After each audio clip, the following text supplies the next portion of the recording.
আঙুল চলে দ্রুত বেগে, কোনো দিকে নেই তাল, এক দৃষ্টি স্ক্রিনে কাটে বর্তমানে শিশুর কাল।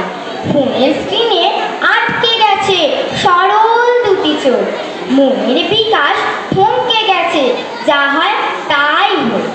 বর্তমানে বিশ্বজুড়ে বিজ্ঞানে চলেছে জয় জয়কার। আর এই বিজ্ঞানের সব থেকে জনপ্রিয় ও বিস্ময়কর আবিষ্কার হলো মোবাইল ফোন। 1973 সালে ডক্টর মার্টিন কুপার সর্বপ্রথম এই মোবাইল ফোন আবিষ্কার করেন, তাই তাকে মোবাইল ফোনের জনক বলা হয়। এই মোবাইল ফোনের সাহায্যে আমরা দেশ থেকে বিদেশে পরিচিত মানুষদের সাথে যোগাযোগ করতে পারি।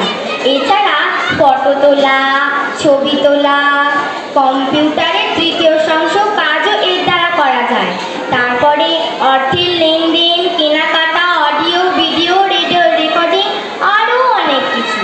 বিশেষ করে আমাদের মতো শিশুদের জন্য রয়েছে ছবি আঁকা, নাচ, গান, নাটক, কবিতা, আরও অনেক কিছু। কিন্তু এত কিছু সত্ত্বেও কোথায় যেন একটি প্রশ্ন রয়েই যায়, মোবাইল কি শুধু শিশুদের কল্যাণই করছে? বর্তমান প্রেক্ষাপটে নিরপেক্ষভাবে একটু গভীরভাবে চিন্তা করলেই এর উত্তর খুব সহজেই পাওয়া যাবে যে না, মোবাইল শিশুদের জীবনে ভয়ঙ্কর অভিশাপ হয়ে দাঁড়িয়েছে। ছোট্ট সোনা খেতে চাইছে না, বায়না করছে, দুষ্টুমি করছে, এই সময় ছোট্ট সোনাকে চুপ করানোর জন্য বড়রা হাতে তুলে দিয়েছে এই ছোট্ট যন্ত্রটি। এমনকি এই ছোট্ট যন্ত্রটি পাওয়ার পর ছোট্ট সোনা একদম চুপ, কোনো কান্নাকাটি নেই। সকাল থেকে সন্ধ্যে পর্যন্ত বাড়ির বড়রা কোনো না কোনো কাজে মোবাইল ব্যবহার করে, আর ছোট ছোট শিশুরাও সেই সব দেখে প্রবৃত্তির শিকার হয়।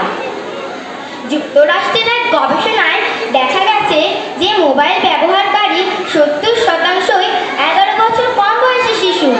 ইউনিসেফের এক গবেষণায় দেখা গেছে যে ফেসবুক ব্যবহারকারী 25%ই 10 বছরের কম বয়সী শিশু। তাই জন্য গবেষকরা সতর্কভাবে জানিয়েছেন যে শিশুদের নানা অজুহাতে বারবার মোবাইল যেন না দেওয়া হয়।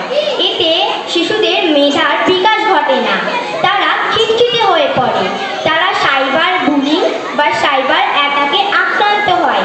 তারা সবসময় মোবাইল নিয়ে পড়ে থাকে বলে বাইরের বন্ধু বান্ধব এমনকি পরিবেশকে চিনতে পারছে না, তাই তাদের একাগ্রতা মনে হচ্ছে, তাদের কল্পনা শক্তির হ্রাস হচ্ছে। এমনকি সবসময় মোবাইল নিয়ে পড়ে থাকে বলে তাদের মেধারও বিকাশ ঘটছে না। এর জন্য অভিভাবকদেরকে কয়েকটি দায়িত্ব নিতে হবে। তারা শিশুদেরকে বোঝাবে যে ঠিকভাবে কিরকমভাবে মোবাইল সঠিকভাবে ব্যবহার করতে হয়। তারপর মোবাইলের ভালো মন্দ দিকটাও তাদের বোঝাতে হবে। শিশুদের সময় দিতে হবে, শিশুদের সৃজনশীলতা কাজে ব্যস্ত রাখতে হবে, বই পড়াতে উৎসাহ দিতে হবে। অ্যাপেলের কর্ণধার স্টিভ জবস তার সন্তান